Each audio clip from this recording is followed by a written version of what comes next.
plaisir de vous présenter le journal Info Pacifique. Madame, Messieurs, bienvenue.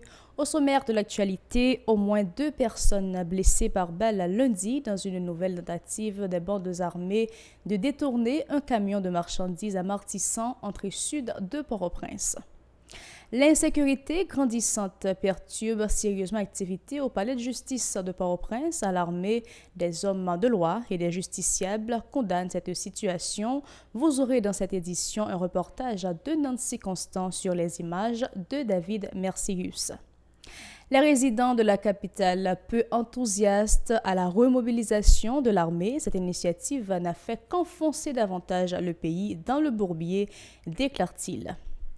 À l'initiative de l'organisme baptisé Femmes et TIC, 50 jeunes issus de plusieurs régions du pays participent à une formation de 2 semaines sur l'entrepreneuriat, l'innovation et le leadership. Une initiative supportée par l'ambassade américaine en Haïti. Et puis à l'étranger, le premier ministre canadien Justin Trudeau en chute dans les sondages depuis le début de l'année. Il s'est mis en cause dans une affaire de conflit d'intérêts. Restez branchés pour le développement de ce journal.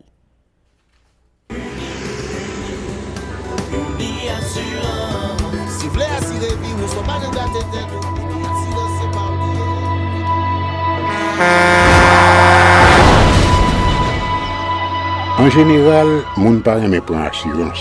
Yo considéré que son l'argent rejeté. Et pourtant, l'argent assurance te doué dans budget ou à côté l'argent kayak, l'argent manger. Li là pour les deux ou traverser un mauvais pas.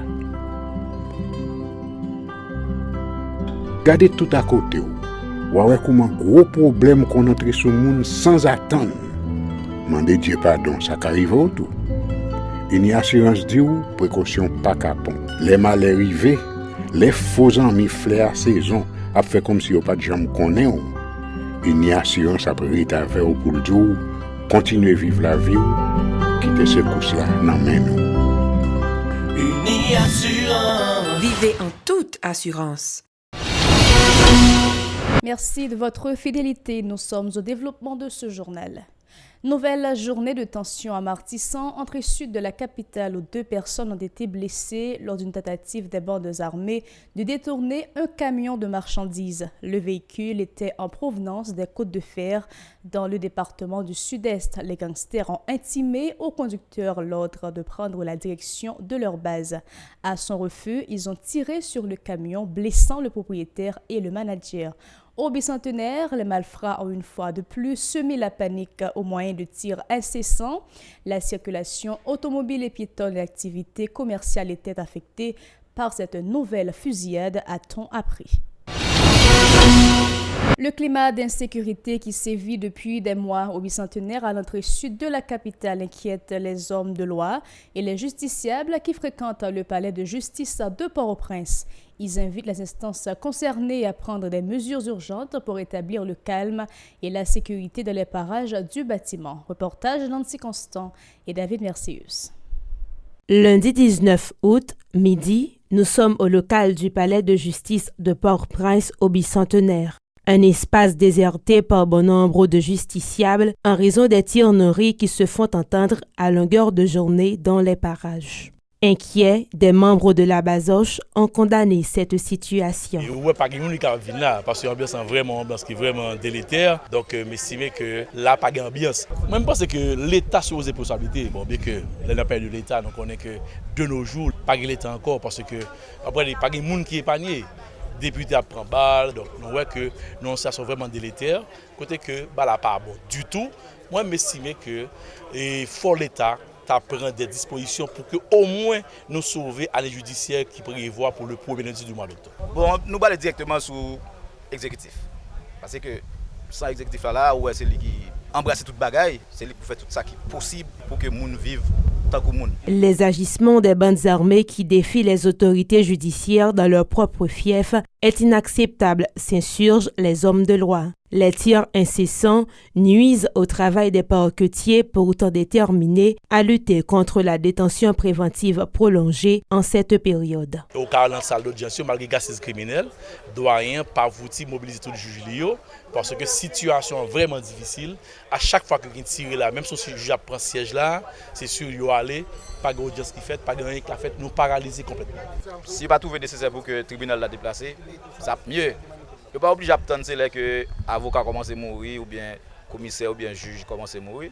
C'est important pour que yo garantit sécurité avocat, juge et puis commissaire. Normalement, si vous venez pour travailler là et puis bribal, je pense que normalement vous n'avez pas inquiétude d'esprit pour pas travailler. Cette dame, dont le mari est en prison depuis 2 ans, a craché sa colère contre le système judiciaire, miné, dit-elle, par la corruption qui l'affaiblit et l'avilit. Elle en veut pour preuve le concert de projectiles que s'offrent quotidiennement les bandes armées au boulevard Harry Truman, aux grandes dames des magistrats. Mon pays, c'est comme si un pays qui finit perdu parce que nous n'avons pas de contrôle pays, nous n'avons pas marcher, nous n'avons pas manger, nous n'avons pas de justice dans le pays. Que moi-même, parce que quand on est marié dans la prison, normalement, je ne peux pas acheter à la caille. Moi, juste venir là pour être capable de communiquer avec l'avocat pour connaître ça. Il est important en pile pour nous être capable de joindre sécurité parce que la sécurité, c'est lui-même nous besoin dans le pays pour nous vivre. Sans sécurité, nous ne pouvons pas vivre. La semaine dernière, le doyen du tribunal civil de Port-au-Prince, Maître Bernard Saint-Ville, avait appelé les agents de l'ordre à traquer les bandits armés et les déférer à la justice. Les malfrats ont enfreint la loi, ils méritent d'être condamnés, avait martelé Bernard Saint-Ville. Son appel reste un vœu pieux du fait que des agents de l'ordre présents lundi au bicentenaire se sont contentés de se mettre à l'abri lors de cette énième fusillade des bandes armées. Les membres de la Bazoche disent craindre pour le bon déroulement de la prochaine année judiciaire qui s'ouvre en octobre prochain à cause de l'insécurité grandissante dans la juridiction. Des citoyens de la capitale estiment que la remobilisation de l'armée n'a fait qu'enfoncer davantage le pays dans le bourbier. Ils reprochent le manque de consensus entre tous les secteurs sur le retour des militaires dans la vie nationale. Les militaires absorbent généralement une part importante du budget et le pays n'a pas les moyens de se doter d'une armée moderne, se désolent ces citoyens. Ils sont au micro de Mario Sylvain et Rigard Noël. Non, ça va faire là moi parce qu'on démagogie moi ça paraît de l'armée. On l'armée son bail qui doit fondement normal côté que tout le monde gagne des lois voter pour lui, gagne des bagages qui a fait pour lui normalement côté que peuple qui en dans pays a quoi et ça son vérité lié. Mais on bagaille côté que yo prend 3 graines nèg, nous pas dire si yo formé si yo formé parce que nous pas comment, c'est rete comme ça nous débarquer yo dit yo al bail là. Ça veut dire pour moi même c'est même bagaille qui te gagne là longtemps, venir avec un monde et puis venir là depuis monde parler, ba monde coup de bâton, marcher battre monde, ça démagogie. Oui non, militaire on pas faire académie, on pas faire cadet. Ça dit cadet après un nombre de temps. Non, nombre de temps après ça militaire. Mais là pas faire cadet dit militaire, ba gendarmerie. Mais nous, je venais de faire comme gendarmerie. On connecte les qu'on y a tout négocié l'armée militaire pour ne pas dire attaché. On dit tout négocié garder. Par ailleurs, ces citoyens préconisent une force militaire capable de répondre aux besoins de la population en matière de sécurité, particulièrement sur la zone frontalière. Écoutons-les. Dans tout pays du monde, là où est l'armée, où est une force qui là pour mettre l'ordre dans des ordres. Ou c'est une force qui là pour mettre sécurité dans le pays, ni au niveau en l'air, ni au niveau à terre, ni au niveau sous la mer. Ou c'est une force qui là pour protéger toute frontière qui est alliée pays. Ou c'est une force qui là tout, les gens ont une catastrophe naturelle, côté que la population est en danger, et puis après il y a des nègres qui mettent pieds au dehors pour dire bah sauver la population. Parce que c'est comme ça nous voulons l'armée. Nous voulons l'armée qui vient protéger le territoire. Nous voulons l'armée qui protège les frontières. Nous voulons l'armée qui vient combattre la corruption côté nègres passer avec des contre-les côté que l'État n'a pas de contrôle pour bloquer ça. Comme si l'on prend Matissan là ou après les gens qui sont Carrefour, les gens qui sont Gressier, ou les gens qui viennent là, c'est dans une tristesse, c'est dans un problème, ils ne peuvent pas venir, il y a un problème, il y a des gens qui mourir à grand parce qu'ils ne peuvent pas faire zone ça a un problème. Ça veut dire si le pays a l'armée personnellement lui-même, ou après l'armée qui t'a résoudre le problème ça. Il y a besoin de l'armée professionnelle. Même gens, l'hôpital général à l'époque est traversé sous Divalier. Chaque négoué Tant que nous avons Alexis, qui était un officier, et docteur Théo dans 1923. Alexis, c'est un docteur Théo, et nous avons l'autre nègre encore. Nous avons une profession. Une profession éthique, pas de haute dans l'armée, laisse ça, ça fait cadet, il fait académie. Autre dossier à ce journal, l'organisme baptisé Femmes et TIC a procédé lundi au lancement d'un programme national sur l'entrepreneuriat, l'innovation et le leadership à l'intention des jeunes universitaires.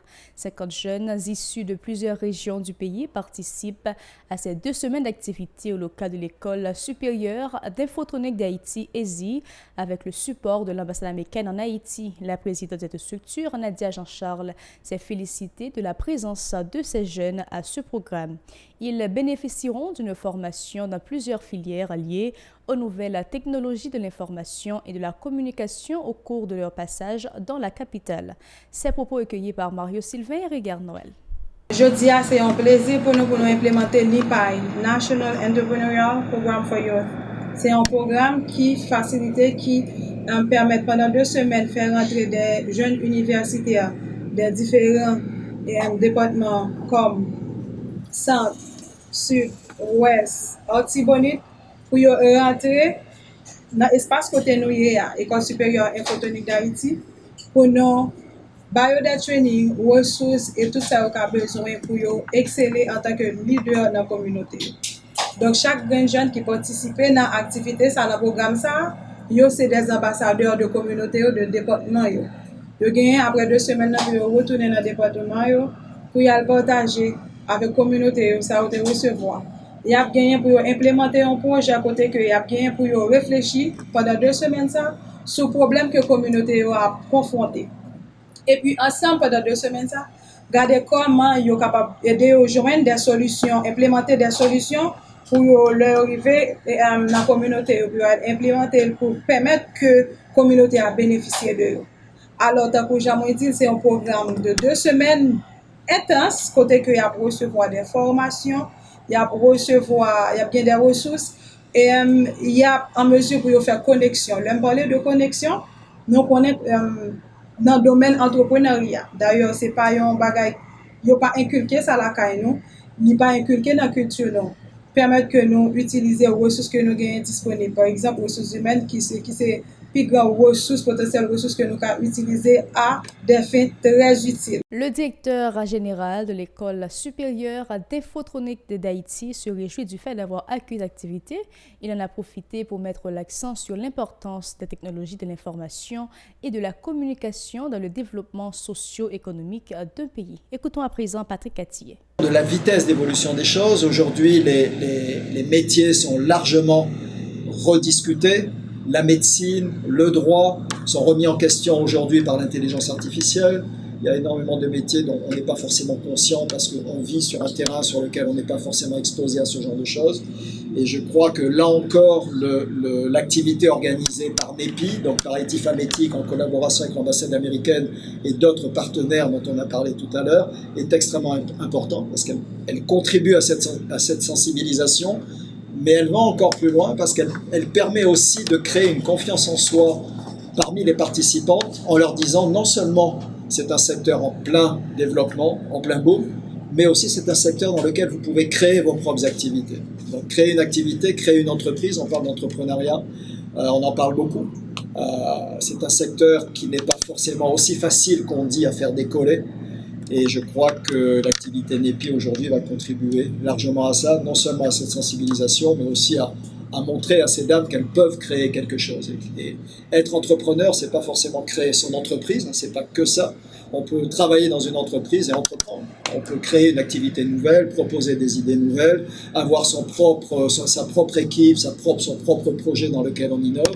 Donc l'entrepreneuriat, il est partout. Il n'est pas seulement dans la création pure et dure d'entreprise. Il est aussi il est transversal, il est un petit peu partout. Et aujourd'hui, le meilleur secteur dans lequel on peut avoir des idées nouvelles, on peut créer, c'est la technologie. Parce que la technologie est partout. On en a besoin en médecine, on en a besoin dans le droit, on en a besoin en génie civil, on en a besoin dans tous les secteurs. Donc en étant bon en technologie, on est pertinent dans tous les domaines. C'est venu le temps de vous présenter l'actualité internationale, Madame, Messieurs. À l'étranger, depuis le début de l'année, le premier ministre canadien est mis en cause dans une affaire de conflit d'intérêts liée à son ancienne ministre de la Justice.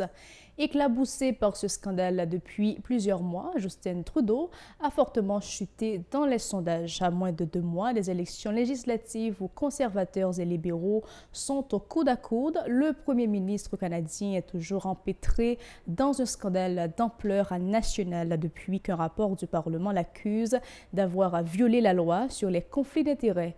Ce lundi, le chef de l'opposition conservatrice Ann Scheer a annoncé avoir demandé à la police fédérale canadienne de lancer une enquête criminelle pour lui suggérer d'enquêter sur une possible obstruction de justice du premier ministre. Le rapport du commissaire à l'éthique, un haut fonctionnaire indépendant qui relève du Parlement, publié mercredi dernier, a fait l'effet d'une bombe dans le pays. Il accuse Justin Trudeau d'avoir fait pression sur Jody Wilson-Raybould, son ex-ministre de la Justice, pour qu'elle intercède en faveur d'une société québécoise SNC-Lavalin afin de lui éviter un procès criminel pour corruption.